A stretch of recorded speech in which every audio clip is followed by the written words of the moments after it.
It's honestly insane. No, this has been the craziest week ever regarding Xbox, video games, and even just the industry at large. It's kind of wild how this silly little screenshot has sent every single person trying to represent a console company or corporation into a full-on panic meltdown mode simply because the possibility, it's not even confirmed yet, just the mere possibility of Xbox possibly being able to sideload Steam into the newest console that they're reiterating or putting out could in fact be the biggest game changer for gaming in general. Exactly what I've been wanting for multiple years, hell, maybe decades plus, is finally coming to fruition, providing the customer and consumer with a box that gives you more value than simply locking exclusivity behind a paywall, making you pay extra money to play a video game.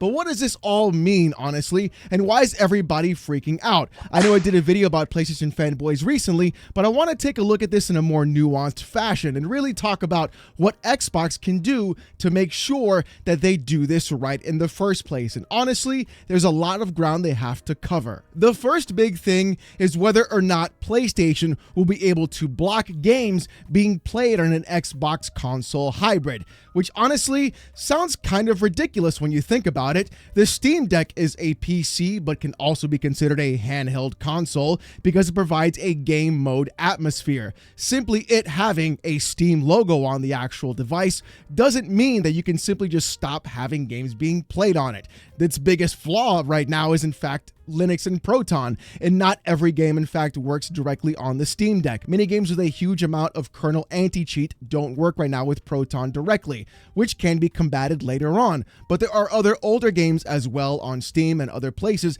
that simply won't run because of the actual environment that it's located in. However, though, having a system with a pure Windows base would honestly circumvent that. And I honestly feel that I don't think PlayStation even cares. You see, everybody has been talking about, oh, if they'll block it because they blocked it on the region. They blocked it because they blocked it on GeForce Now. We don't know what'll happen. We don't know Valve's policies. We don't know anything on that aspect. But what I do know is companies speak one language and one language only, the language of money.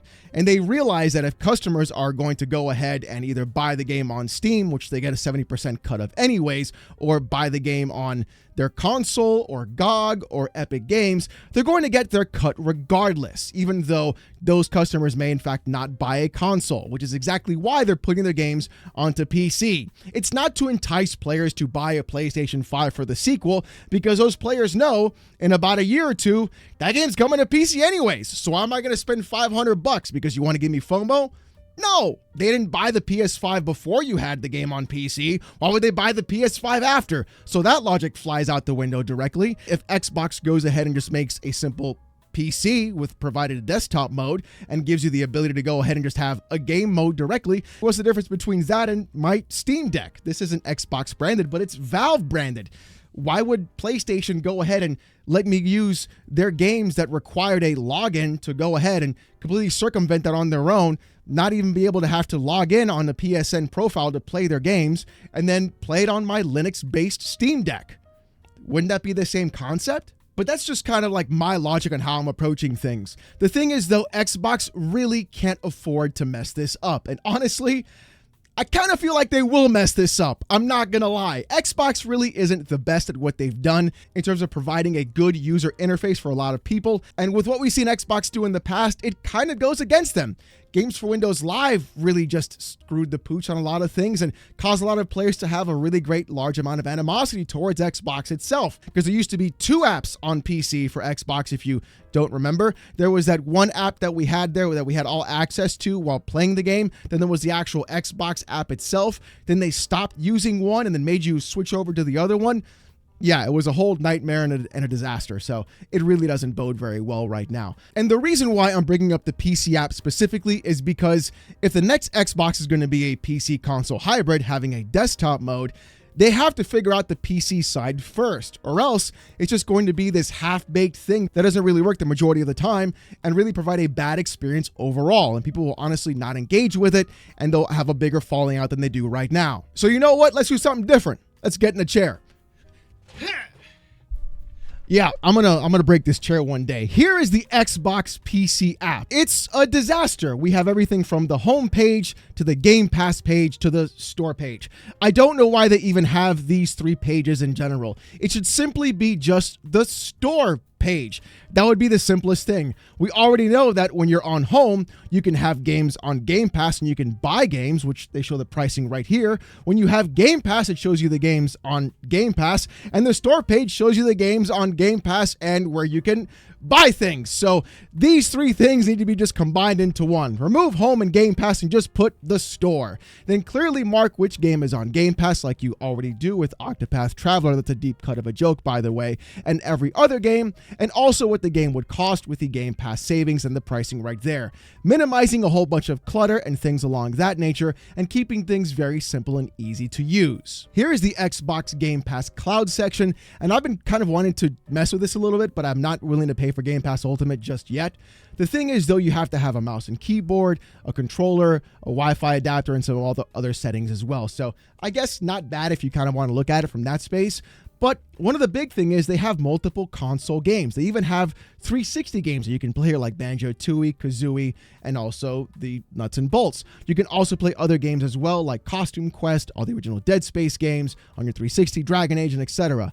I can't go through and I can't filter via the actual console. I can only do it via input. Why? Let me filter via what I want to play. If I want to play 360 games via the cloud, let me do that. If I want to play Anywhere games, let me do that. Let me go through and filter games that are in fact via the cloud.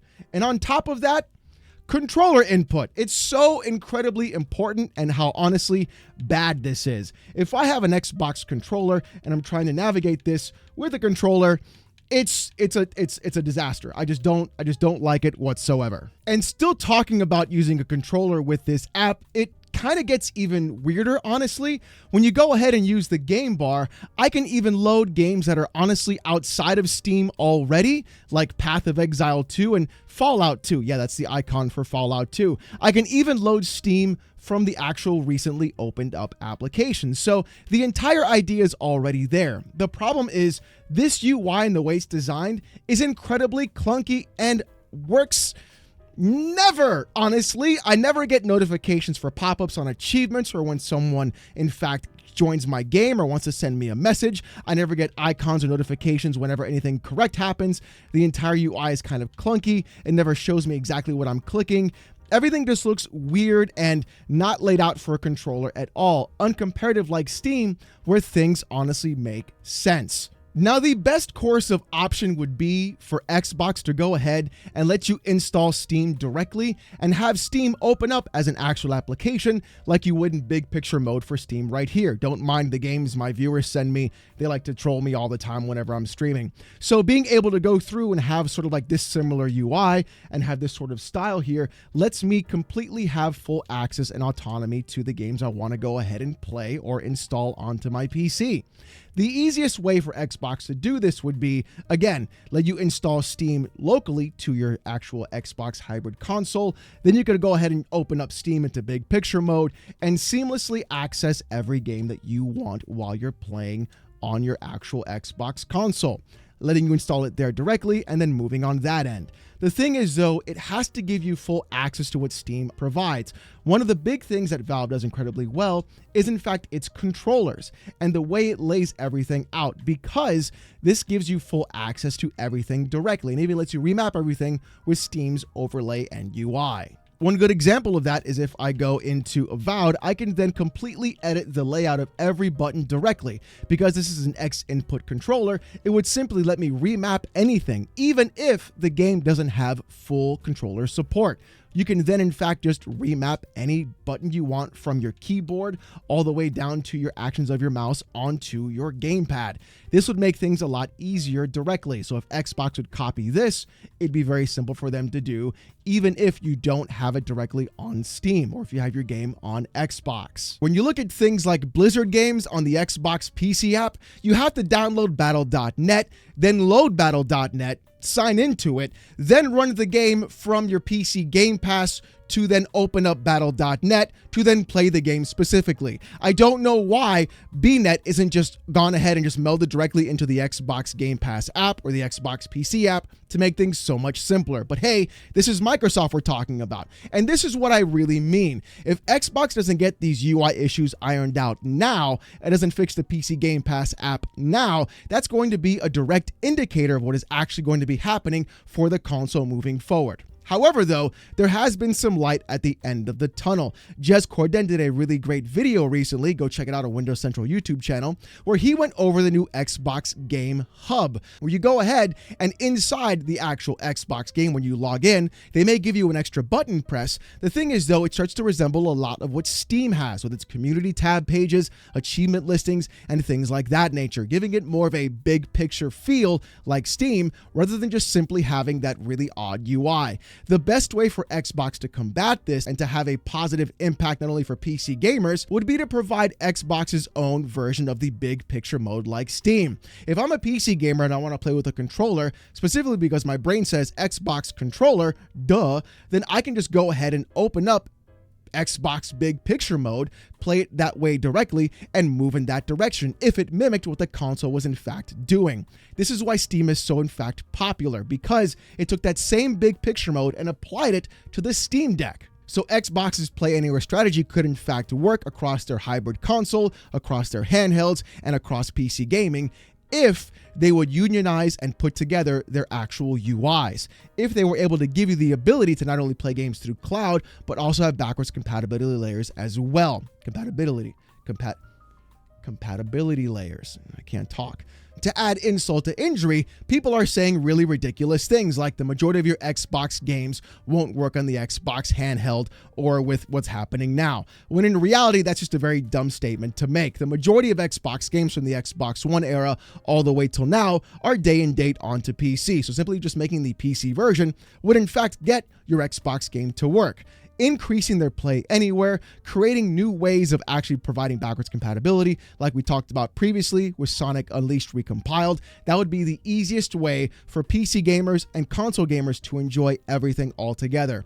This would help open and expand their backwards compatibility options and, of course, their library from the previous gens and consoles to then bring forward to not only PC gamers, but also hybrid consoles as well, putting everything into one simple platform where developers don't have to worry about anything about making for a console space, a PC space, and then another kind of console space as well, like the PS5 and the Nintendo Switch 2. They can simply just make the PC version, and that'll work across Series X, Series S, the hybrid console, and of course PC and the handhelds. Boom, you're done. No wacky UWP, no wacky other stuff happening, no really weird ways of one game updating faster on Steam or having the right options menus on Steam and not having it on the Xbox app versions.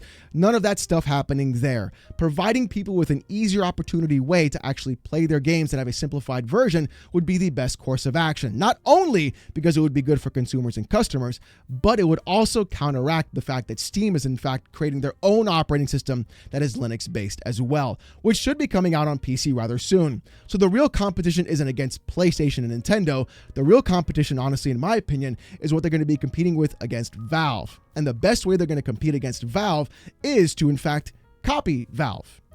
No, I'm serious.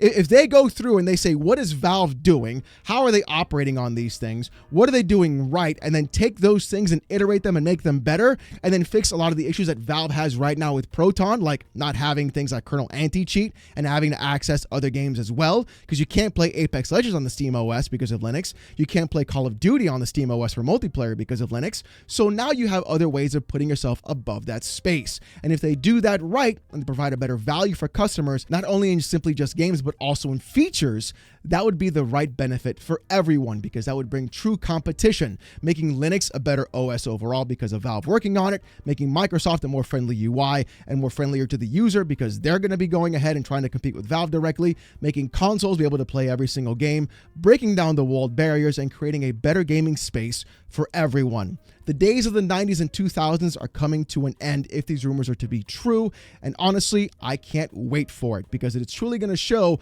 what's really going to be mattering more than anything. what value does the box bring to me, rather than what value are you locking away behind that box that I have to pay for. Because even though we all know the real winner of the console wars isn't Xbox, PlayStation, and Nintendo, it's been AMD. But those are my quick thoughts on what I think Xbox needs to do to make this thing a success. Let me know what you guys think in the comments section down below. If you want to see more PC port reviews, gaming news, Steam Deck videos, my hot takes in the gaming industry, as well as fanboy content and live streams every Saturday night, 8:45 p.m. Eastern, subscribe to the channel. We're on our way to 79,000 subs, and I just want to say thank you guys so very much. If you want Discord access or emotes during those live streams, become a YouTube member. It's as low as $1. If you don't want to spend the buck, don't sweat it. Just come on down Saturday night, 8:45 p.m. Eastern. You have a hell of a time. Trust me. With all that being said, though, thank you guys so much for watching. Hope you have a great one, and I'll see you gooners next time. Peace!